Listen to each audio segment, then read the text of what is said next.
मानव जीवन में गुरु के जरूरी थे।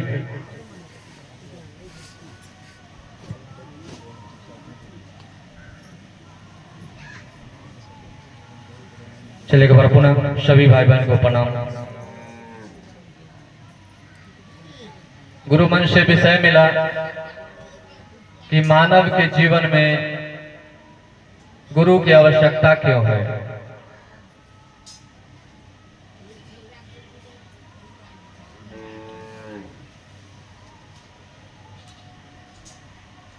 अगर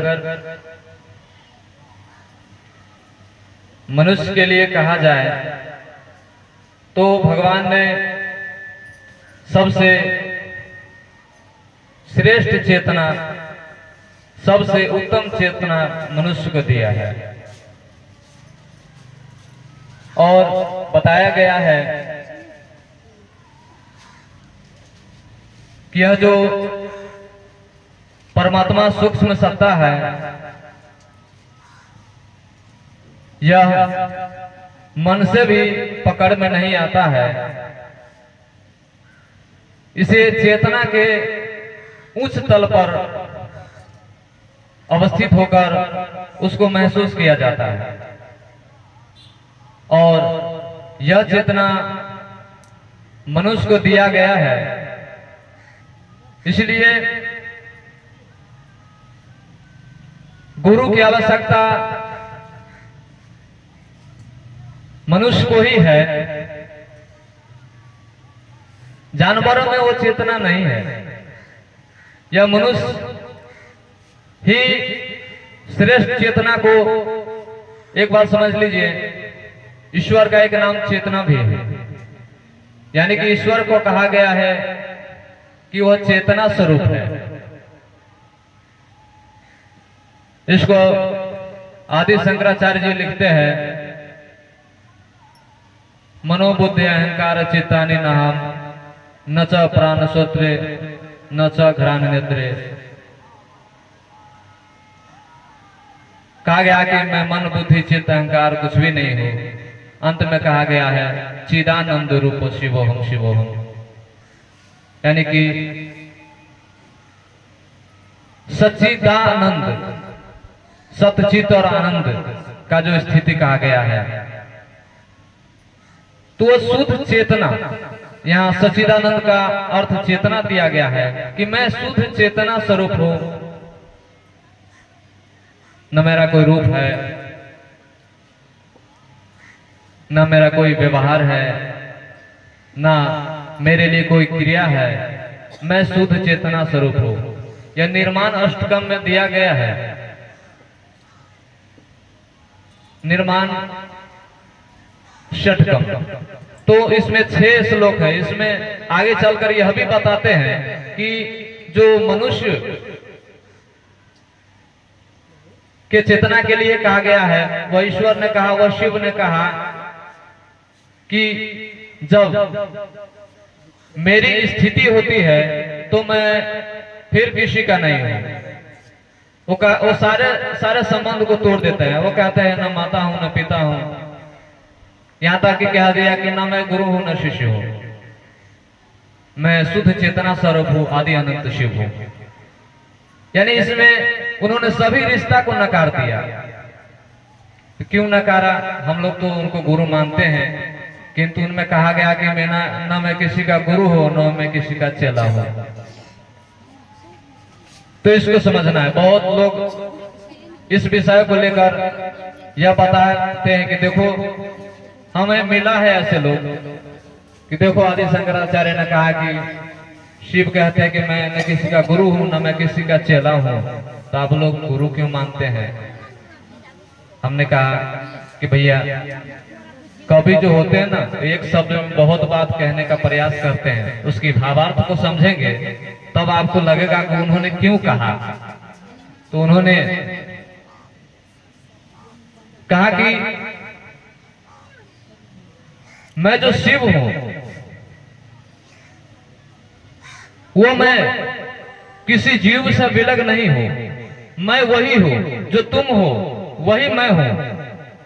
तुम अपने आप को देह मान रखे हो, तुम अपने आप को शरीर मान रखे हो, तुम अपने आप को बुद्धि मान रखे हो, इसीलिए तुम अहम के जाल में फंसे हुए हो। अहंकार यह तुम्हारा बोल रहा है कि तुम हो, किंतु जो तुम हो वो मैं ही हूं। यानी कि जिन्हें शिव कहा गया वह शिव जब इस संसार के सारे बंधनों से मुक्त हो जाते हैं, जब वो शुद्ध चेतना स्वरूप हो जाते हैं, तो उसी स्वरूप को शिव कहा गया है। यानी कि इस संसार को यह बता रहे हैं उसमें कि तुम सब लोग शिव हो सकते हो। जब हम स्वयं ही शिव जैसे हो जाएंगे, फिर तो हम भी कहेंगे न मेरा कोई गुरु है और न मेरा कोई चेला है। यानी कि सभी जीव अब शिव के जैसा हो गया।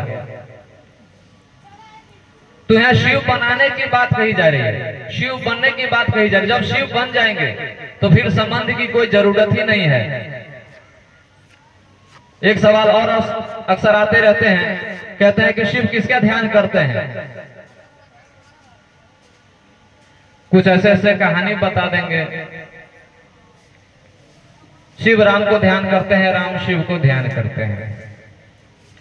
अब तर्क शास्त्र में इसको दिया गया है कि वास्तव में शिव किसको ध्यान करते हैं। वहां पर ऋषि लिखते हैं कि यदि शिव होने के बावजूद भी यदि किसी को ध्यान करना पड़े तो ध्यान की उपलब्धि क्या है, ये सवाल खड़ा किया। वो यही कह रहे हैं कि जब तुम शिव हो जाओगे तो ध्यान की क्या जरूरत है तुम्हें। और रही बात शिव किसे ध्यान करते हैं, तो उनको ध्यान करने की क्या आवश्यकता है। वह स्वयं की बनाई हुई दुनिया में खोए हुए रहते हैं। उनकी जो बनाई हुई सृष्टि है, उनके भीतर से वो शक्ति सृजन होती रहती है हमेशा, और संसार का जो क्रम है वो पल प्रतिपल चलता रहता है। शिव उसी अपनी बनाई हुई दुनिया में रहते हैं। यानी कि शिव को किसी को ध्यान करने की जरूरत नहीं है। और कहा ही गया कि शिव होने के बाद भी यदि किसी को ध्यान ही करना पड़े तो फिर इंसान की उपलब्धि क्या है। तब तो इस कर्म का कोई अंत ही नहीं है। तो फिर मोक्ष मुक्ति का मार्ग क्या है। तो आप क्या सवाल तो यह भी खड़ा हो गया कि मोक्ष के बावजूद भी आपको कर्म करना होगा, फिर तो कर्म से छुटकारा होगा ही नहीं, न शरीर में रहकर न शरीर छूटने के बाद। तो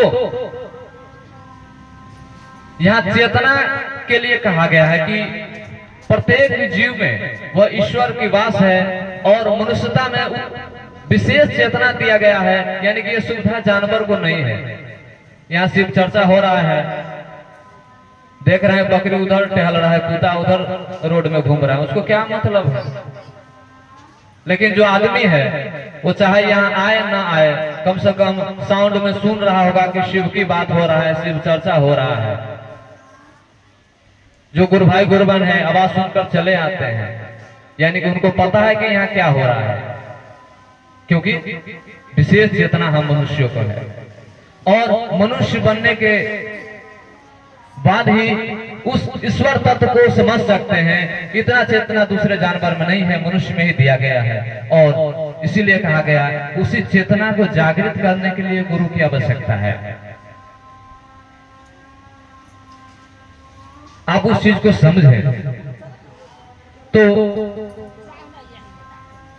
गुरु की बात है तो गुरु बताया गया है 3 प्रकार के, भौतिक गुरु, सदगुरु और जगत गुरु। भौतिक गुरु अंतर्गत माता पिता से लेकर अध्यापक गुरु तक सभी आ जाते हैं। और एक होता है सदगुरु, जो सत्य का मार्ग दिखाए। सत्य अर्थात शिव, सत्यम शिवम सुंदरम। सत्य अर्थात ईश्वर परमात्मा, जो परमात्मा की ओर ले जाए वो सदगुरु है। तो सदगुरु शरीरधारी गुरु से संबंध रखता है।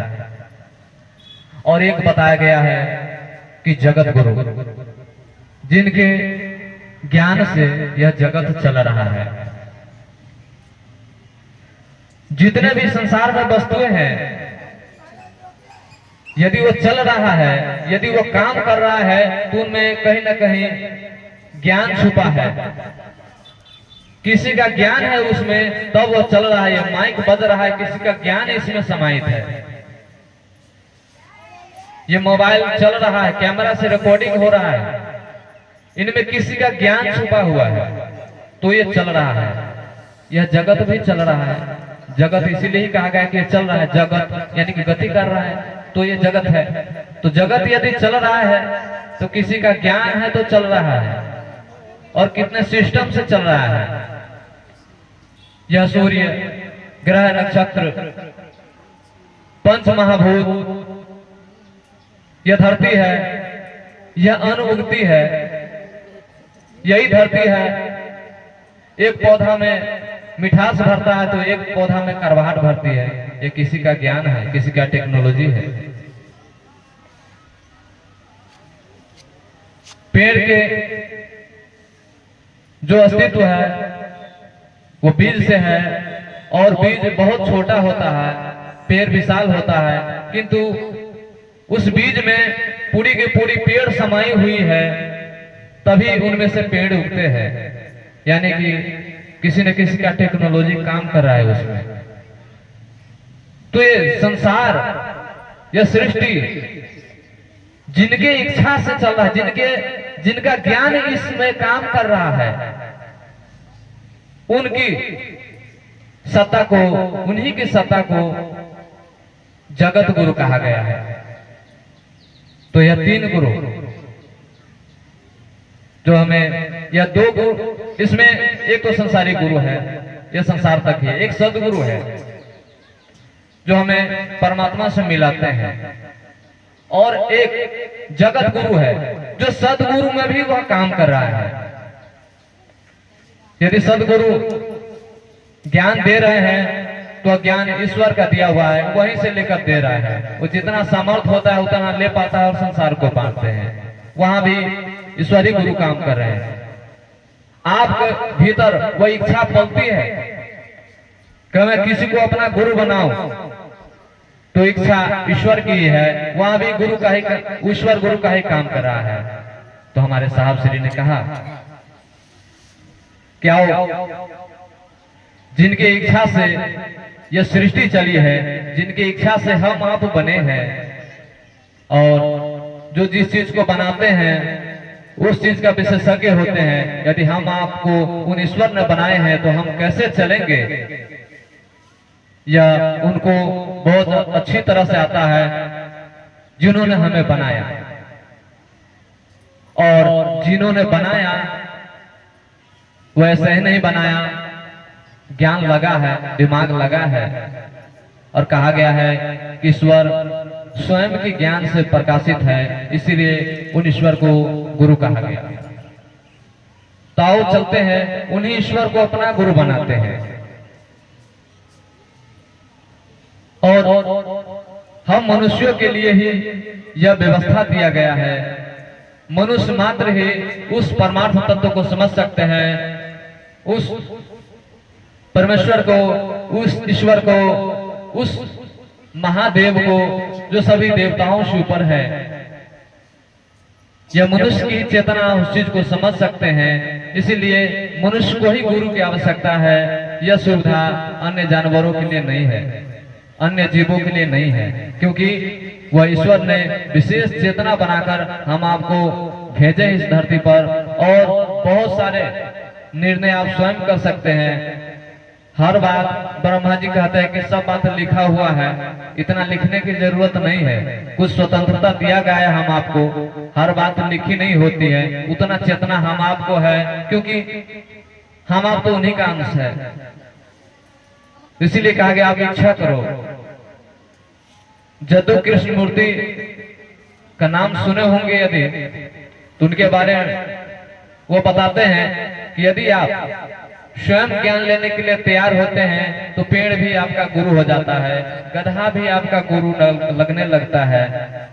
जानवर भी, पक्षी भी आपको गुरु लगने लगता है यदि आप स्वयं ज्ञान लेने की इच्छा करते हैं तो आप स्वयं यदि ज्ञान लेने की इच्छा करते हैं, आपको लगता है कि संसार से भी बड़ा कोई संसार है जो स्थायी संसार है, इस संसार से हटकर कोई एक दुनिया है जहां आनंद ही आनंद है, जहां दुख की कोई बात ही नहीं है, कोई व्यवस्था ही नहीं है, उस स्थिति को जो परमानंद कहा गया है, यदि आप उस स्थिति को महसूस करना चाहते हैं तो आपको इच्छा तो करना होगा। इतना स्वतंत्रता मनुष्य को दिया गया है कि आप ये चुनाव कर सकते हैं कि आप कौन सी रास्ता अपनाएंगे। तो इच्छा का खेल है, स्वीकारता का खेल है, ये मन का खेल है। मन में, अपने चित्त में उन ईश्वर गुरु को, उन परमात्मा गुरु को धारण कर लेंगे। यह संसार आपको सिखाने लगेगा, वह परमात्मा तो संकेतों में सिखाते हैं, बगैर बात किए इतनी अच्छी तरह से समझाते हैं कि कोई संसारी गुरु बोलकर नहीं समझा सकते हैं। इसलिए भाई बहन, हम मनुष्यों के लिए यह शुभ अवसर मिला है। बताया जाता है कि बार बार मनुष्य जीवन नहीं मिलता और यह अवसर मिला है तो इस अवसर का लाभ उठाएं। पता नहीं अगले जन्म में क्या बनेंगे, क्या होंगे, कहाँ जाएंगे। मनुष्य बनेंगे तो फिर मौका मिलेगा, पता नहीं मनुष्य बनने के काबिल रह पाएंगे या नहीं रह पाएंगे, पुनः ये मौका मिलेगा या नहीं मिलेगा। आज मौका मिला है, इसको मत गवाओ, साहब श्री का आदेश को अपनाओ, आओ चले शिव की ओर, शिव को अपना गुरु बनाओ, अपना जीवन धन्य करो। चलिए निभाने के साथ सभी भाई बहन को प्रणाम।